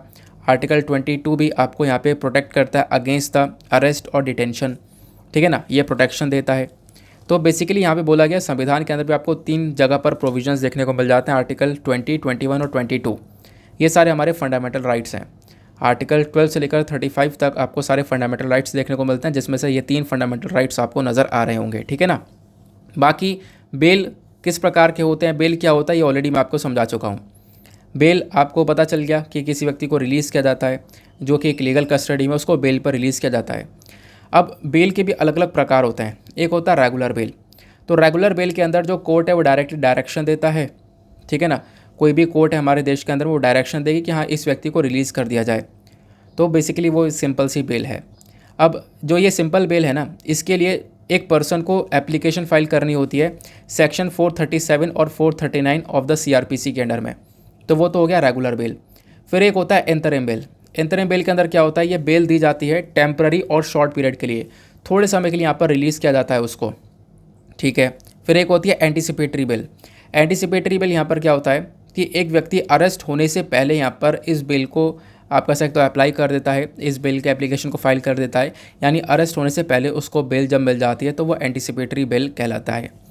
फिर एंटीसिपेटरी बेल के बारे में जो भी यहाँ पर बातें हैं वो आपको CRPC के सेक्शन 438 के अंदर देखने को मिल जाती हैं। एक पर्सन जो है वो यहाँ पे अपनी फाइल जो है वो एक एप्लीकेशन को फाइल कर सकता है इस सेक्शन के अंडर में। ये तो हो गई हमारी एंटीसिपेटरी बेल। फिर उसके बाद में आती है डिफ़ॉल्ट बेल। डिफ़ॉल्ट बेल काफ़ी चर्चा में रहती है। अब डिफ़ॉल्ट बेल के बारे में चर्चा अगेन CRPC के अंदर आपको सेक्शन 167 के अंदर देखने को मिल जाती है। डिफ़ॉल्ट बेल को हम लोग स्टैचुरी बेल के नाम से भी जानते हैं। इसमें क्या होता है, यहाँ पे मान लो कोई एक्यूज पर्सन है, ठीक है। अब वो अपनी बेल की मांग कर सकता है। क्यों? वो यहाँ पे मान लो कि एक व्यक्ति है जिसको अरेस्ट कर लिया गया। अब जुडिशल कस्टडी के अंदर पुलिस वालों को टाइम दिया गया कि भाई आपके मतलब उस व्यक्ति को जो अरेस्ट किया गया है ना, वो बिना किसी एविडेंस के अरेस्ट किया गया है। पुलिस वाला यहाँ पे सही से कंप्लीटली इन्वेस्टिगेशन नहीं कर पाया है उस पर्टिकुलर पर्सन के अगेंस्ट में। अब क्या होता है, जुडिशल कस्टडी में उसको एक थोड़ा सा टाइम पीरियड दिया जाता है पुलिस वाले को कि आप इतने टाइम पे आपको इन्वेस्टिगेशन करनी है, इतने टाइम पे हमें सबूत चाहिए कि आपने इस व्यक्ति को क्यों अरेस्ट किया है, ठीक है ना। अगर उतने टाइम पे भी वो यहाँ पे इन्वेस्टिगेशन नहीं कर पाता है, इतने टाइम पे भी यहाँ पे कुछ एविडेंस नहीं मिल पाते हैं, तो जिस व्यक्ति को अरेस्ट किया गया है ना, वो यहाँ पे अपनी बेल की मांग करेगा। तो उसके पास में वो राइट है कि वो यहाँ पर हक है कि वो यहाँ पर वो बेल ले सके। उसको हम लोग बोलते हैं डिफ़ॉल्ट बेल, ठीक है ना। तो आई होप आपको डिफ़ॉल्ट बेल के बारे में भी क्लियर हो चुका है। तो ये सारी बातें आपको देखने को मिल जाती हैं। फिर उसके बाद में आते हैं अगले आर्टिकल की तरफ। नेक्स्ट आर्टिकल के अंदर क्या चर्चा की गई है, रिजर्व बैंक ऑफ इंडिया को लेकर। अब यहाँ पे बोला गया क्या जो रिजर्व बैंक ऑफ इंडिया है वो बेसिकली जो नया स्टेप उठाया इसने वो क्या कैसे मदद करेगा, ठीक है, इंडिया की इंडियन रुपये में व्यापार करने में कैसे मदद करेगा, ये चीज़ यहाँ पे बताई जाती हैं। तो आप देख पाओगे हेडिंग दी गई है RBI allow us trade settlement in rupees. व्यापार को किया जाएगा लेकिन रुपीज़ में, इसको लेकर RBI का एक स्टेप उठाया गया है। अच्छा, करेंट टाइम पे क्या होता है पहले वो समझते हैं, फिर उसके बाद समझेंगे RBI का ये वाला स्टेप कैसे काम करेगा। देखो करेंट टाइम पे क्या होता है। करेंट टाइम पे अगर आप लोग देखोगे, मान लो इंडिया है, इंडिया किसी के साथ में, अमेरिका के साथ में व्यापार कर रहा है या किसी भी देश के साथ में व्यापार कर रहा है, मान लो फ्रांस के साथ में व्यापार कर रहा है, किसी भी देश के साथ में व्यापार कर रहा है, तो क्या होगा, सपोज़ हम लोगों ने किसी चीज़ को इम्पोर्ट किया। अब इम्पोर्ट करने के बाद में हमें वो पेमेंट करनी है। अब जो वो पेमेंट है उसके लिए हम लोग वो जो पेमेंट है वो डॉलर्स में करते हैं, ठीक है ना। हमें क्या करना होगा, जो अपनी इंडियन रुपी है, इंडियन करेंसी है, उसको डॉलर में कन्वर्ट कराना होगा और डॉलर का पेमेंट करना होगा, क्योंकि डॉलर चलता है पूरे दुनिया भर में। डॉलर यहाँ पे सभी लोग एक्सेप्ट करते हैं, इंडियन रुपये कोई एक्सेप्ट करेगा नहीं। इस वजह से हमें डॉलर को कन्वर्ट करवाने के बाद हमें डॉलर देना होगा, क्योंकि डॉलर की पावर अपने आप में दुनिया भर में ज़्यादातर देखने को मिलती है। तो ये करंट टाइम पर व्यापार होता है। जो भी हम लोग इंपोर्ट एक्सपोर्ट करते हैं दुनिया भर में वो डॉलर से करते हैं, लेकिन 2 कंट्री को छोड़कर, नेपाल और भूटान को छोड़कर। तो आप कहोगे नेपाल भूटान में डॉलर से व्यापार नहीं कर सकते क्या? डॉलर से भी कर सकते हैं, बट इंडियन रुपये का भी हम लोग इस्तेमाल कर रहे हैं, क्योंकि नेपाल भूटान दोनों में इंडियन करेंसी एक्सेप्टेबल है, दोनों इंडियन करेंसी को एक्सेप्ट करते हैं। बट दुनिया भर की जो कंट्रीज़ हैं वो इंडियन करेंसी को एक्सेप्ट नहीं करेंगी। इस वजह से दुनिया भर के अंदर जो भी व्यापार होता है वो डॉलर्स के अंदर होता है। ठीक है ना, इतना आपको क्लियर हो गया। तो ये करेंट टाइम का सिस्टम है, एग्जिस्टिंग सिस्टम है, इस बेसिस पर हम लोग इंपोर्ट एक्सपोर्ट करते हैं। बट हुआ क्या, बीच में यह हुआ, रशिया को आप कह सकते हो स्विफ्ट से बाहर निकाल दिया गया। स्विफ्ट से बाहर निकालने का मतलब यह है कि रशिया अब डॉलर्स का इस्तेमाल नहीं कर सकता, व्यापार करेगा तो डॉलर का इस्तेमाल नहीं करेगा। तो इसकी वजह से यहाँ पर रशिया को काफ़ी सारी प्रॉब्लम्स आई और रशिया ने और इंडिया ने काफ़ी व्यापार किया। किसके अंदर? रुपी और रूबल के अंदर। रशियन करेंसी और इंडियन करेंसी में काफ़ी व्यापार भी चला। लेकिन पिछले कुछ टाइम पे एक और प्रॉब्लम देखने को मिली है, वो यह है कि डॉलर के कंपैरिजन में भारत की करेंसी लगातार गिरती हुई चली गई। अभी यहाँ पर $1 = 79 to 80 रुपीज़ आपको देखने को मिल जाएगा। तो काफ़ी हद तक लगातार रुपया गिरता हुआ चला गया डॉलर के कंपैरिजन में। अब इंडिया को कहीं ना कहीं एक स्टेप उठाने की ज़रूरत है, जिससे कि हम लोग अपने डॉलर को स्ट्रॉन्ग कर सकें, जिससे कि हम लोग अपने डॉलर को थोड़ा सा मजबूत अपने इंडियन करेंसी को हम लोग थोड़ा सा स्ट्रेंथन कर सकें। तो उसके लिए यहाँ पर एक नया स्टेप उठाया गया। अगर ये सक्सेसफुल इम्प्लीमेंट होता है तो इससे यहाँ पे भारत की करेंसी की जो पावर है वो काफ़ी हद तक इंक्रीज़ हो जाएगी, ऐसा हम लोग देख पाएंगे। अब इसमें होगा क्या, इसमें 2 अकाउंट्स ओपन किए जाएंगे, नोस्त्रो और वोस्त्रो अकाउंट। यहाँ पे सिर्फ वोस्त्रो की चर्चा की गई, मैं आपको नोस्त्रो के बारे में बताऊँगा। नोस्त्रो वोस्त्रो क्या होता है उसको हम लोग एग्जाम्पल के तौर पर समझते हैं। देखो फॉर एग्जाम्पल, सबसे पहली चीज़ आपको यहाँ पे इंडिया देखने को मिलेगा और सपोज़ यहाँ पे रशिया देखने को मिल जाता है। हम क्या करेंगे, इंडिया और रशिया व्यापार करेगा, लेकिन इंडियन रुपीज़ में व्यापार करेंगे। ठीक है, इंडियन करेंसी में व्यापार करेंगे, जिससे इंडियन करेंसी की वैल्यू और ज़्यादा बढ़ेगी। उसके लिए नोस्त्रो और वोस्त्रो अकाउंट खोला जाएगा। मैं दोनों लिख देता हूँ, नोस्त्रो और वोस्त्रो अकाउंट ओपन किया जाएगा। अच्छा, ये अकाउंट कैसे ओपन किया जाएगा? अब सपोज़ इंडिया के अंदर आपको काफ़ी सारे बैंक्स देखने को मिल जाते हैं। ठीक है, आपको अलग अलग बैंक्स SBI, PNB, HDFC ये सारे बैंक्स देखने को मिलते हैं। उसी प्रकार से रशिया के अंदर भी आप लोग को ढेर सारे बैंक्स देखने को मिल जाते हैं। सपोज़ यहाँ पर रशियन बैंक हो गया या जो भी यहाँ पर बैंक्स हो गए, सपोज़ करते हैं। ठीक है, रशिया के अंदर भी अलग अलग बैंक्स देखने को मिल जाते हैं। अब नोस्त्रो वोस्त्रो में खेल कैसे होगा इसको समझना है। इंडिया क्या करेगा, इंडिया रशिया के बैंक के अंदर, इंडिया की कोई बैंक होगी, रशिया के बैंक के अंदर में एक अकाउंट खुलवा देगी। क्या होगा, इंडियन बैंक रशियन बैंक के अंदर एक अकाउंट खुलवा देगी, जिसको नोस्त्रो अकाउंट बोला जाएगा। ठीक है ना। और उसके बाद ऐसे ही सिमिलर चीज़ रशिया करेगा। रशियन बैंक क्या करेगी, इंडियन बैंक के अंदर एक अकाउंट खुलवा देगी, जिसको वोस्त्रो अकाउंट बोला जाएगा। ठीक है, जिसको वोस्त्रो अकाउंट बोला जाएगा। तो ये डिफरेंस आपको देखने को मिलता है।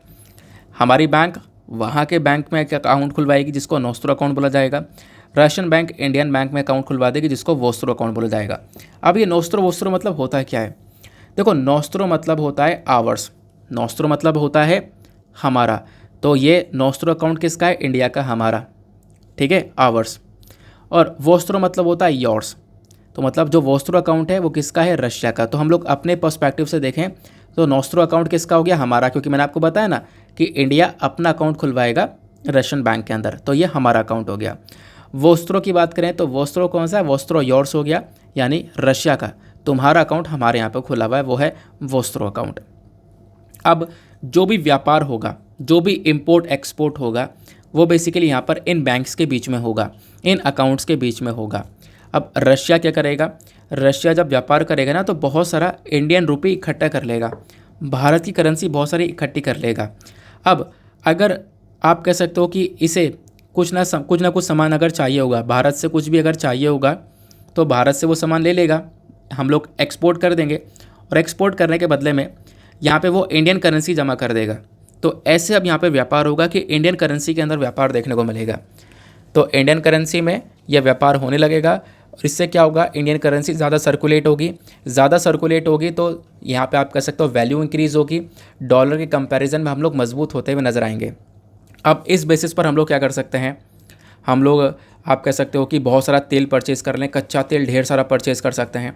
कच्चा तेल ढेर सारा परचेज़ करेंगे, उसके बदले में खूब सारा इंडियन रुपी दे देंगे।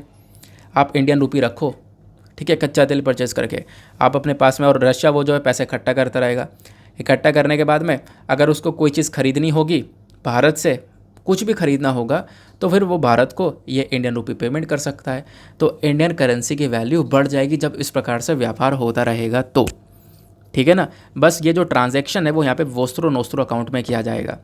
तो ये एक नया तरीका आपको देखने को मिल जाता है। आई होप आपने काफ़ी अच्छे से इसको समझ लिया है। ये सारी चीज़ें जो मैंने आपको बताई हैं वो लिखित में प्रोवाइड करवाई गई हैं। बहुत सिंपल सा तरीका था, बट क्वेश्चन ये है कि इस मैकेनिज्म के फ़ायदे क्या होंगे, बेनिफिट्स क्या होंगे। सबसे पहला फ़ायदा होगा ग्रोथ को प्रमोट किया जाएगा। अगेन जो इंडियन करेंसी है उसकी वैल्यू काफ़ी इंक्रीज़ हो जाएगी। दूसरा कि किसी कंट्री के ऊपर सैंक्शन लगे होंगे, फॉर एग्जांपल रशिया के ऊपर सैंक्शन लगे हुए हैं, तो उससे भी हम लोग व्यापार कर पाएंगे, क्योंकि रशिया डॉलर का इस्तेमाल नहीं कर सकता। तो भाई डॉलर की तो अब वैल्यू नहीं रह गई, डॉलर क्या करेगा, डॉलर का यूज़ ही नहीं हो रहा, इंडियन करेंसी का यूज़ हो रहा है, ठीक है ना। फिर उसके बाद में आप देख पाओगे तीसरा एक सबसे बड़ा फ़ायदा है फॉरेक्स फ्लक्चुएशन। ऑब्वियस ही बात है, जब आपने देखा इंडिया से बहुत सारा डॉलर निकला, बहुत सारा रिज़र्व निकला, तो भारत का फॉरेक्स रिज़र्व हिल्स आ गया, तो वो प्रॉब्लम यहाँ पर नहीं आएंगी। जो फ्लक्चुएशंस होते हैं फॉरेक्स रिज़र्व के अंदर वो काफ़ी कम हो जाएंगे। अब उसके बाद में जो इंडियन रुपी डेप्रीशिएट हो रही थी वो भी बेसिकली यहाँ पर थम जाएगा और इंडियन रुपी टक्कर देने लगेगी। तो ये भी आपको देखने को मिलेगा सारे के सारे फ़ायदे के कैटेगरी के अंदर, ठीक है ना। आई होप आपको काफ़ी अच्छे से सारी चीज़ें क्लियर हो चुकी हैं। बाकी आज एडिटोरियल सेक्शन नहीं था, बट ये कुछ सेक्शन देखने को मिले जहाँ से कुछ वोकैब मिले हैं, तो मैंने सोचा आज भी वोकैब कर लेते हैं। तो आप कहोगे डेली मेंस क्वेश्चन, तो आज संडे है, संडे में कोई मेंस आंसर राइटिंग हम लोग करते नहीं है। वोकैब को देख लेते हैं। तो आज का पहला वोकैब है कॉन्टेंशियस। कॉन्टेंशियस मतलब होता है विवाद, ठीक है। उसके बाद एक्सक्यूपलेटेड, तो एक्सकल्पेटेड। एक्सकल्पेटेड का मतलब क्या होता है, दोष मुक्त, या फिर आप कह सकते हो कि निर्दोष, ठीक है। फिर उसके बाद में मॉर्बिडिटी। मॉर्बिडिटी मतलब क्या होता है, नंबर ऑफ़ पीपल जो कि एक पर्टिकुलर डिजीज़ से अफेक्टेड हैं। उसके बाद आउटक्राई। आउटक्राई मतलब क्या होता है, a strong expression of public disapproval, या फिर आप कह सकते हो मतलब पब्लिक जब चीज़ को डिसअप्रूव कर दे, एंगर दिखाए, ठीक है, या फिर आप कह सकते हो एक कड़ा विरोध करे, उसको बोलते हैं आउटक्राई। देन एक लास्ट वोकैब आता है सैल्वेज। सैल्वेज मतलब क्या होता है, मतलब कि आप कह सकते हो try to make a bad situation better. जो एक सिचुएशन बेकार चल रही है उसको थोड़ा अच्छा बनाना या क्षति से बचाना, इसको हम लोग सैल्वेज बोलते हैं। तो ये 5 वोकैब्स आज की आपको देखने को मिल जाएंगे जो कि आप लोग डेली बेसिस पर यूज़ कर सकते हो। तो ये सारे आर्टिकल्स थे। आई होप आपको क्लैरिटी मिल चुकी है। फ्रीक्वेंट आस्क्ड क्वेश्चंस के सारे आर्टिकल्स, इंपॉर्टेंट आर्टिकल्स हम लोगों ने कवर कर लिए हैं। काफ़ी कुछ जानने को मिला है। आई होप आपने काफ़ी कुछ सीखा है। नाउ इसी के साथ में हम लोग लेक्चर को समाप्त करेंगे, लेकिन उससे पहले अपने प्रीलिम्स के क्वेश्चन के आंसर को देख लेते हैं। तो क्वेश्चन ये था, who among the following Europeans were the last to come to pre independence India as a trader. तो कौन आए थे भारत में देश की आज़ादी से पहले एज अ व्यापार, सबसे आखिरी में। तो करेक्ट आंसर आपको देखने को मिलेगा ऑप्शन सी, फ्रेंच। फ्रेंच आए थे 1664 में। इससे पहले पोर्चुगीज़ आए सबसे पहले 1498 में। फिर उसके बाद में डच 1602 में, इंग्लिश 1599 में, और फ्रेंच आया सबसे बाद में 1664 में, ठीक है ना। तो ये आपको देखने को मिल जाता है। नाउ ये था सारा डेटा। आई होप आपको क्लैरिटी मिल चुकी है, काफ़ी कुछ जानने को मिला है। आज यार संडे था, संडे में बाकी न्यूज़पेपर के अंदर कुछ इतने अच्छे आर्टिकल नहीं हैं, बट यहाँ पे जो भी आर्टिकल थे मैंने द हिंदू का डिस्कस कर लिए हैं। बाकी आपको पता ही है मैं काफ़ी सारे अलग अलग न्यूज़पेपर के आर्टिकल भी इंक्लूड कर रहा हूँ। कल से वो आर्टिकल्स को और ज़्यादा इंक्लूड कर दिया जाएगा, ओके ना। नाउ इसी के साथ करते हैं आप लोग अपने लेक्चर को समाप्त। मिलते हैं आप लोगों से अगले वीडियो में। आज के लिए bye bye, have a nice day, thank you and जय हिंद।